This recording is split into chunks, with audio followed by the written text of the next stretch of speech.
ये केस इंशाअल्लाह जहाँ तक इमरान खान साहब का ताल्लुक़ है, ये ना उनका कोई इसमें अमल दखल बनता है, ना ही किसी शवाहिद के एतबार से रूनुमा सफ़ा मिसल पर आया है, ना FIR से मुतरशी होता है, ना ही वो कानूनी अवामिल इसमें जो है पाए जाते हैं जिसमें उन्हें मुल्ज़िम ठहराया जाए।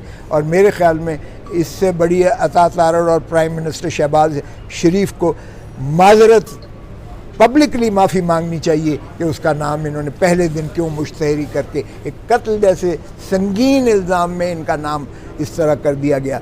सियासत भले हो, 100,000 आप सियासत में इस तरह के आप अपने इख्तलाफी नज़रियात रखें, लेकिन इस हद तक न गिरें कि एक दूसरे पर झूठे कत्ल के मुकदमे करके और उनको सज़ाए मौत की जो है वो एक किस्म का एक्सपोज करें और ये दिखाएं कि आप सज़ाए मौत, आपको फांसी भी हो सकती है। हमने शहीद जुल्फ़िकार अली भुट्टो को इसी तरह फांसी लगते हुए देखा है। तो ऐसी नहज पर सियासत को न ले जाएं कि जो है इस मुल्क में मज़ीद अफरा तफरी की एक कैफियत हो, एक सरासीनगी हो, एक खौफ की फ़िज़ा हो, और इस तरह से झूठे मुकदमे करके आप अपने न सिर्फ आप ये बावर करवाते हैं कि पुलिस आपकी ग़ुलाम है, ताबेदार है, आपकी मर्ज़ी पर पर्चे हो रहे हैं और आपकी मर्ज़ी पर परेशानियां हो रही हैं, और इस तरह से आप विक्टिमाइज़ कर रहे हैं। तो ये पॉलिटिकल विक्टिमाइजेशन की बदतरीन मिसाल है जो पाकिस्तान में कायम की गई है। इंशाअल्लाह 9 तारीख़ हुई है अगली, और 9 तारीख़ मुद्दई को वो मौका देने के लिए है कि आप आइएगा और आकर अपना जो है बयानी और जो भी मारूज़ात हैं आप आकर बयान करें। इमरान खान साहब पे 200 की करीब केसेस है, लेकिन इस केस पे बहुत ज़्यादा तशवीश का इजहार किया जा रहा है उनकी टीम की तरफ से, आपकी तरफ से भी। ऐसे क्या ख़ास बात है इस केस में? इसलिए कि बाकी किसी और केस में सज़ाए मौत नहीं है, इसमें सज़ाए मौत है। कत्ल की सज़ाए मौत होती है भाई, इससे इसकी संगीनी तो जाहिर है, क्योंकि इससे बड़ा जुर्म तो होता नहीं है। तो और पहले हम देख चुके कि हमारे एक साबका वज़ीर आज़म को लहद में उतारा गया ऐसे ही 109 के केस में, तो इसकी संगीनी तो आप समझते ही हैं। लेकिन इसका झूठ भी इतना ज़्यादा मुतरश्शि होकर सामने आया है कि अब ये लोगों को इतना बेवकूफ़ न समझें। ये 60, 70, 80, 90 की दिहाई नहीं है। आज जो मीडिया, आज सोशल मीडिया है और जो अवेयरनेस आज हमारे बच्चे बच्चे के पास है, इससे नफ़रत फैलती है, और इसका जो है आवाम ने पहली रिएक्शन बहुत नेगेटिव दिया। मुस्तकबिल क्या देख रहे हैं इस केस के हवाले से? मुस्तकबिल असल मुल्ज़िम को भी ये एक तरफ कर दिया है, जो असल कातिल थे। मैं ख़ुद बतौर एक वकील के मैं चाहता हूँ मेरे वकील का कत्ल हुआ है, जिन्होंने कत्ल किया है उनको पकड़े फ़ौरन और उनको कैफर किरदार तक पहुँचाएँ, उनको करार वाक़ई सज़ा मिलनी चाहिए।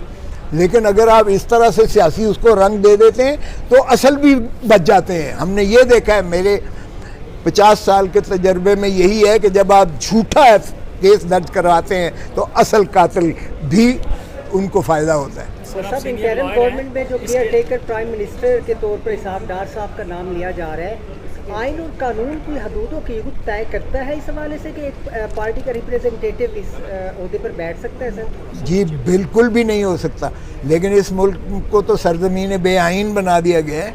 आप किस आइन की बात करते हैं, किस कानून की बात करते हैं? कोई आइन और कानून इस मुल्क में चल रहा है? सो अगर इसहाक डार का नाम लिया जा रहा है तो बादशाह सलामत जो बैठे हुए हैं उनके समधी अगर जो है वो वज़ीर आज़म आ जाते हैं तो बादशाह सलामत बराह रास्त ख़जाने पर भी मालिक हो जाएंगे और हुकूमत पर भी मालिक हो जाएंगे। लेकिन ये खातिर जमा रखें, ये नहीं हो रहा, ये नहीं हो रहा भाई। इसहाक डार कभी भी प्राइम मिनिस्टर नहीं। तो नवाज शरीफ साहब को लगा देते हैं। नवाज शरीफ तो मुस्तकिल जो है चौथी मरतबा आ रहे हैं, सीधा जो है वज़ारत उज़्मा की सीट पर। यही तो लेवल प्लेइंग फील्ड है।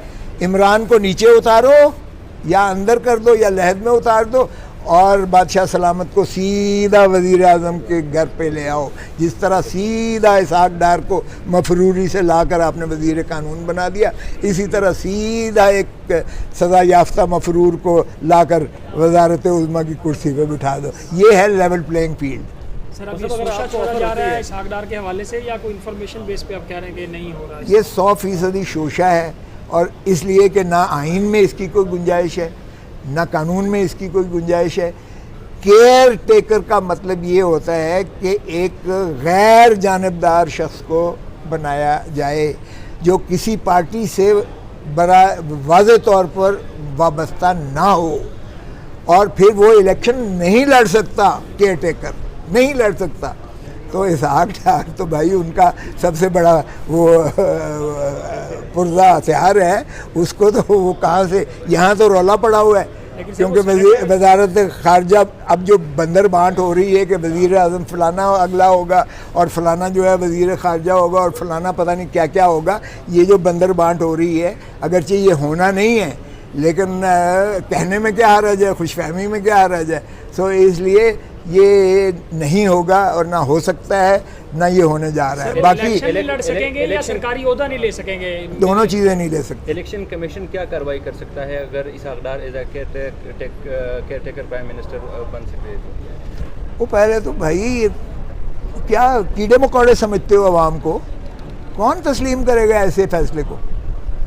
कोई फैसला इसका ना होने जा रहा है, ना होगा, ना ही कोई तस्लीम करेगा इसको।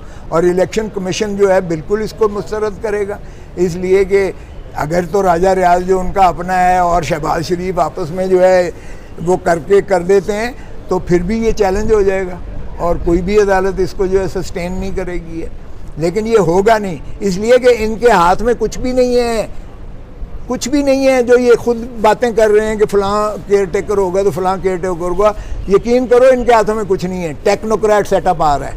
और सब आने वाले इलेक्शन एक्ट में जो तरमीम की बातें हो रही हैं जिसके बाद केयर टेकर प्राइम मिनिस्टर बड़े फैसले कर सकेगा, तो इसकी आप तायद करेंगे या इस पर भी आपको तहफ़्फ़ुज़? पहले तो आपकी जवाब दे दूं कि इलेक्शन कोई नहीं होने जा रहा भाई साहब। ये जब तक बल्ले का निशान जो है बैलेट पेपर पर है, इलेक्शन कोई नहीं होना। अगर 90 दिन नहीं, अगर पंजाब और KPK का इलेक्शन जो है 90 दिन के अंदर नहीं हुए तो आप फिक्र ना करें, 8 तारीख को ये असेंबली डिज़ोल्व कर रहे हैं, 8 तारीख को, ताकि 90 दिन मिल जाए। वो भी 90 दिन जो है वो पता नहीं कब पूरे होंगे, कब मुकम्मल होंगे।